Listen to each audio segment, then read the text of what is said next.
ಈ ಮಧ್ಯಪ್ರಾಚ್ಯ ಯುದ್ಧದ ಕಾವು ಇದೆಯಲ್ಲ, ಇದು ಕಾಫಿ ನಾಡಿಗೂ ಕೂಡ ಈಗ ತಟ್ತಾ ಇದೆ. ಕಾಫಿ ರಫ್ತಿಗೆ ಚಿಕ್ಕಮಗಳೂರು ರೈತರು ಪರದಾಡ್ತಿದ್ದಾರೆ. ಭಾರತದಿಂದ ಗಲ್ಫ್ ರಾಷ್ಟ್ರಕ್ಕೆ 35% ಕಾಫಿ ರಫ್ತಾಗ್ತಾ ಇತ್ತು. ಆದ್ರೆ ಈಗ ರಫ್ತು ಮಾಡೋಕ್ಕಾಗ್ತಾ ಇಲ್ಲ, ಇಟ್ಕೊಳ್ಳೋದಕ್ಕೂ ಆಗ್ತಾ ಇಲ್ಲ. ಗಲ್ಫ್ ರಾಷ್ಟ್ರಗಳ ಮೇಲೆ ಇರಾನ್ ದಾಳಿಯನ್ನ ಮಾಡಿರುವಂತಹ ಬೆನ್ನಲ್ಲೇ ರಫ್ತು ಬಂದ್ ಮಾಡಲಾಗಿದೆ. ಹಡಗುಗಳ ಮೂಲಕ ಗಲ್ಫ್ ರಾಷ್ಟ್ರಕ್ಕೆ ಈ ಕಾಫಿ ರಫ್ತಾಗ್ತಾ ಇತ್ತು. ಅದಕ್ಕೀಗ ಬ್ರೇಕ್ ಬಿದ್ದಿದೆ. ಬಂದರುಗಳು ಬಂದ್ ಆಗಿರುವಂತಹ ಹಿನ್ನೆಲೆಯಲ್ಲಿ ರಫ್ತು ಮಾಡೋದಕ್ಕೆ ಪರದಾಡ್ತಿದ್ದಾರೆ ಕಾಫಿ ಬೆಳೆಗಾರರು. ಯುದ್ಧದಿಂದಾಗಿ ಕೋಟ್ಯಾಂತರ ರೂಪಾಯಿ ನಮಗೆ ನಷ್ಟ ಆಗ್ತಾ ಇದೆ, ವಹಿವಾಟುಗಳು ಬಂದ್ ಆಗಿದೆ ಅಂತ ತಮ್ಮ ಅಳಲನ್ನ ತೋಡ್ಕೊಳ್ತಾ ಇದ್ದಾರೆ. ಚಿಕ್ಕಮಗಳೂರು ನಗರದ ಕಾಫಿ ಕ್ಯೂರಿಂಗ್ನಲ್ಲೇ ಈ ಕಾಫಿ ಬೀಜಗಳಿದೆ. ಆದ್ರೆ ರಫ್ತಾಗ್ತಾ ಇಲ್ಲ. ಹೀಗೆ ಇದ್ರೆ ಹಾಳಾಗ್ಬಿಡುತ್ತೆ ಅಥವಾ ಮುಂದಿನ ದಿನಗಳಲ್ಲಿ ಅದಕ್ಕೆ ಬೇಡಿಕೆ ಇರಲ್ಲ ಅನ್ನುವಂತ ಒಂದಷ್ಟು ಆತಂಕ ಕೂಡ ಈಗ ಅಲ್ಲಿನ ಕಾಫಿ ಬೆಳೆಗಾರರಿಗೆ ಕಾಡ್ತಾ ಇದೆ. ಕೋಟ್ಯಾಂತರ ರೂಪಾಯಿ ವಹಿವಾಟುಗಳು ಬಂದಾಗಿದೆ. ಅಮೆರಿಕ, ಇಸ್ರೇಲ್ ಹಾಗೂ ಇರಾನ್ ನಡುವೆ ನಡೀತಿರುವಂತಹ ಯುದ್ಧದ ಕಾರ್ಮೋಡದ ಬಿಸಿ ಈಗ ಕಾಫಿಗೂ ಕೂಡ ತಟ್ಟುವಂತದ್ದು. ಕಾಫಿಗೂ ಕೂಡ ಈಗ ಕರಿ ಛಾಯೆ ಕೂಡ ಆವರಿಸ್ತಿದೆ. ನಾನೀಗ ದೃಶ್ಯಗಳನ್ನು ಕೂಡ ತೋರಿಸ್ತೇನೆ. ಇದು ಚಿಕ್ಕಮಗಳೂರಿನಿಂದ ನೇರವಾಗಿ ಗಲ್ಫ್ ಮತ್ತು ಯುರೋಪ್ ರಾಷ್ಟ್ರಗಳಿಗೆ ತೆರಳುವಂತ ಕಾಫಿ. ಈಗಾಗಲೇ ಎಲ್ಲ ರೀತಿಯ ಕಾಫಿಯನ್ನ ಕ್ಲೀನ್ ಮಾಡಿ ಪ್ಯಾಕ್ ಕೂಡ ಮಾಡಲಾಗಿದೆ. ಯುರೋಪ್ ಕಂಟ್ರಿಗಳಿಗೆ 65% ಕಾಫಿ ರಫ್ತಾದ್ರೆ ಏನು ಗಲ್ಫ್ ರಾಷ್ಟ್ರಗಳೇನಿದೆ, ಇಸ್ರೇಲ್ ಸೇರಿದಂತೆ ದುಬೈ ಇರ್ಬೋದು, ಈ ಭಾಗಕ್ಕೆ 30% ಕಾಫಿಯನ್ನ ಕೂಡ ರಫ್ತು ಮಾಡಲಾಗ್ತಿದೆ.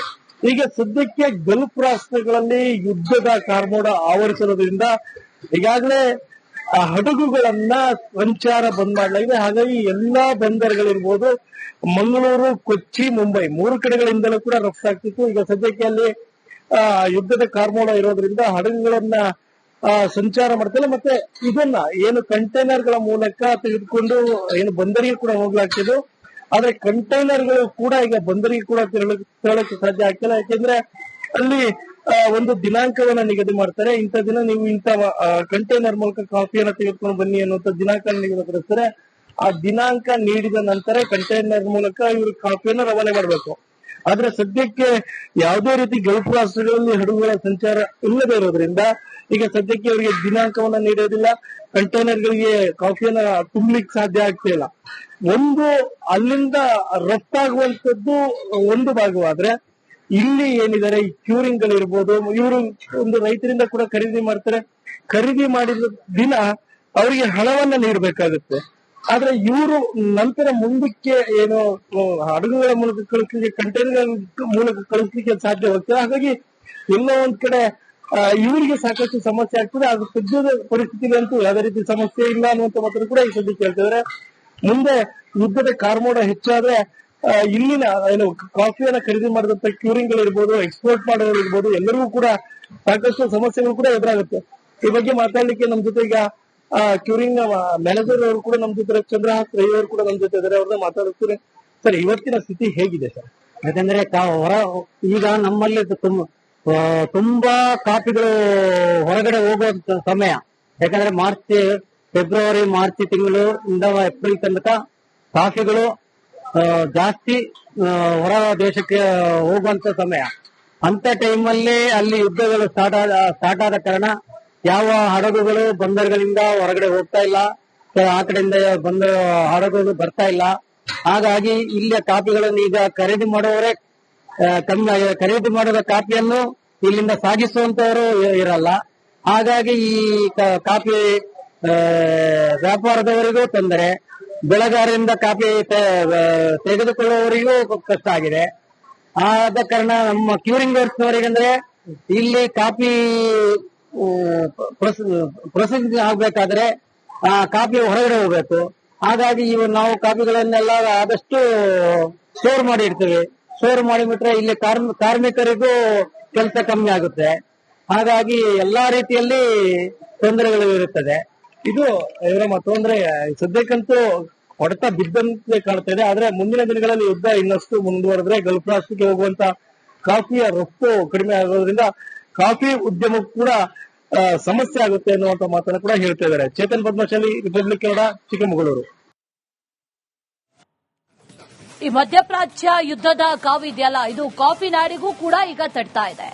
ಕಾಫಿ ರಫ್ತಿಗೆ ಚಿಕ್ಕಮಗಳೂರು ರೈತರು ಪರದಾಡ್ತಿದ್ದಾರೆ. ಭಾರತದಿಂದ ಗಲ್ಫ್ ರಾಷ್ಟ್ರಕ್ಕೆ 35% ಕಾಫಿ ರಫ್ತಾಗ್ತಾ ಇತ್ತು. ಆದ್ರೆ ಈಗ ರಫ್ತು ಮಾಡೋಕ್ ಆಗ್ತಾ ಇಲ್ಲ, ಇಟ್ಕೊಳ್ಳೋದಕ್ಕೂ ಆಗ್ತಾ ಇಲ್ಲ. ಗಲ್ಫ್ ರಾಷ್ಟ್ರಗಳ ಮೇಲೆ ಇರಾನ್ ದಾಳಿಯನ್ನ ಮಾಡಿರುವಂತಹ ಬೆನ್ನಲ್ಲೇ ರಫ್ತು ಬಂದ್ ಮಾಡಲಾಗಿದೆ. ಹಡಗುಗಳ ಮೂಲಕ ಗಲ್ಫ್ ರಾಷ್ಟ್ರಕ್ಕೆ ಈ ಕಾಫಿ ರಫ್ತಾಗ್ತಾ ಇತ್ತು. ಅದಕ್ಕೀಗ ಬ್ರೇಕ್ ಬಿದ್ದಿದೆ. ಬಂದರುಗಳು ಬಂದ್ ಆಗಿರುವಂತಹ ಹಿನ್ನೆಲೆಯಲ್ಲಿ ರಫ್ತು ಮಾಡೋದಕ್ಕೆ ಪರದಾಡ್ತಿದ್ದಾರೆ ಕಾಫಿ ಬೆಳೆಗಾರರು. ಯುದ್ದದಿಂದಾಗಿ ಕೋಟ್ಯಾಂತರ ರೂಪಾಯಿ ನಮಗೆ ನಷ್ಟ ಆಗ್ತಾ ಇದೆ, ವಹಿವಾಟುಗಳು ಬಂದ್ ಆಗಿದೆ ಅಂತ ತಮ್ಮ ಅಳಲನ್ನ ತೋಡ್ಕೊಳ್ತಾ ಇದ್ದಾರೆ. ಚಿಕ್ಕಮಗಳೂರು ನಗರದ ಕಾಫಿ ಕ್ಯೂರಿಂಗ್ನಲ್ಲೇ ಈ ಕಾಫಿ ಬೀಜಗಳಿದೆ.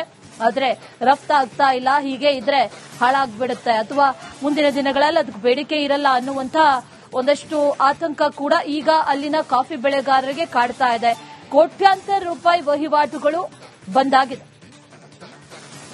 ಅಮೆರಿಕ, ಇಸ್ರೇಲ್ ಹಾಗೂ ಇರಾನ್ ನಡುವೆ ನಡೀತಿರುವಂತಹ ಯುದ್ಧದ ಕಾರ್ಮೋಡದ ಬಿಸಿ ಈಗ ಕಾಫಿಗೂ ಕೂಡ ತಟ್ಟುವಂತದ್ದು. ಕಾಫಿಗೂ ಕೂಡ ಈಗ ಕರಿ ಛಾಯೆ ಕೂಡ ಆವರಿಸ್ತಿದೆ. ನನಗೆ ದೃಶ್ಯಗಳನ್ನು ಕೂಡ ತೋರಿಸ್ತಿದೆ. ಇದು ಚಿಕ್ಕಮಗಳೂರಿನಿಂದ ನೇರವಾಗಿ ಗಲ್ಫ್ ಮತ್ತು ಯುರೋಪ್ ರಾಷ್ಟ್ರಗಳಿಗೆ ತೆರಳುವಂತ ಕಾಫಿ. ಈಗಾಗಲೇ ಎಲ್ಲ ರೀತಿಯ ಕಾಫಿಯನ್ನ ಕ್ಲೀನ್ ಮಾಡಿ ಪ್ಯಾಕ್ ಕೂಡ ಮಾಡಲಾಗಿದೆ.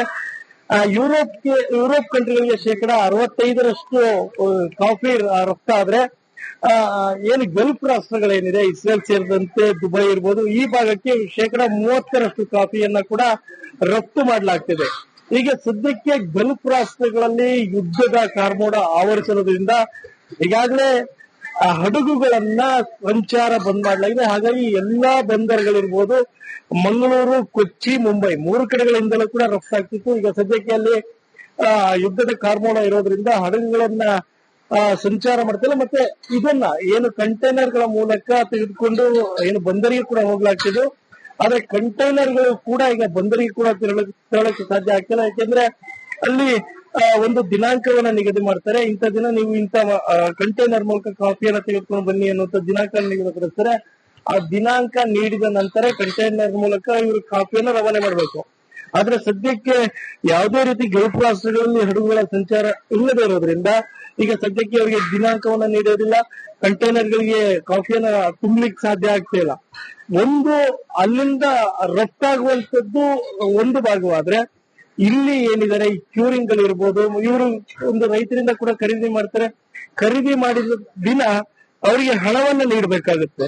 ಆದ್ರೆ ಇವರು ನಂತರ ಮುಂದಕ್ಕೆ ಏನು ಹಡಗುಗಳ ಮೂಲಕ ಕಳಿಸ್ಲಿಕ್ಕೆ, ಕಂಟೈನರ್ಗಳ ಮೂಲಕ ಕಳಿಸ್ಲಿಕ್ಕೆ ಸಾಧ್ಯವಾಗ್ತದೆ. ಹಾಗಾಗಿ ಎಲ್ಲ ಒಂದ್ ಕಡೆ ಇವರಿಗೆ ಸಾಕಷ್ಟು ಸಮಸ್ಯೆ ಆಗ್ತದೆ. ಅದು ಸದ್ಯದ ಪರಿಸ್ಥಿತಿಗಂತೂ ಯಾವುದೇ ರೀತಿ ಸಮಸ್ಯೆ ಇಲ್ಲ ಅನ್ನುವಂತ ಮಾತ್ರ ಕೂಡ ಈ ಸದ್ಯಕ್ಕೆ ಹೇಳ್ತಿದ್ದಾರೆ.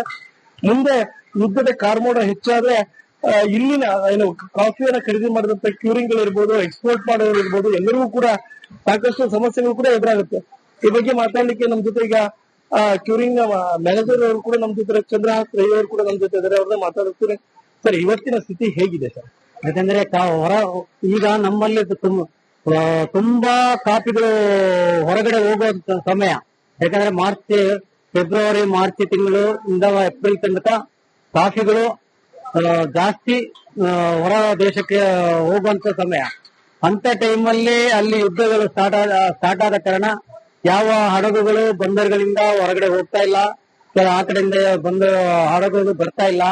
ಹಾಗಾಗಿ ಇಲ್ಲಿಯ ಕಾಫಿಗಳನ್ನು ಈಗ ಖರೀದಿ ಮಾಡುವವರೇ ಕಮ್ಮಿ. ಖರೀದಿ ಮಾಡಿದ ಕಾಫಿಯನ್ನು ಇಲ್ಲಿಂದ ಸಾಗಿಸುವಂತವರು ಇರಲ್ಲ.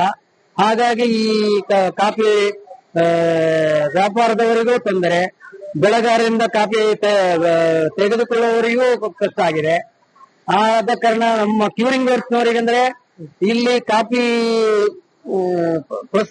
ಪ್ರೊಸೆಸಿಂಗ್ ಆಗ್ಬೇಕಾದ್ರೆ ಕಾಫಿ ಹೊರಗಡೆ ಹೋಗ್ಬೇಕು. ಹಾಗಾಗಿ ನಾವು ಕಾಫಿಗಳನ್ನೆಲ್ಲ ಆದಷ್ಟು ಸ್ಟೋರ್ ಮಾಡಿ ಇಡ್ತೇವೆ.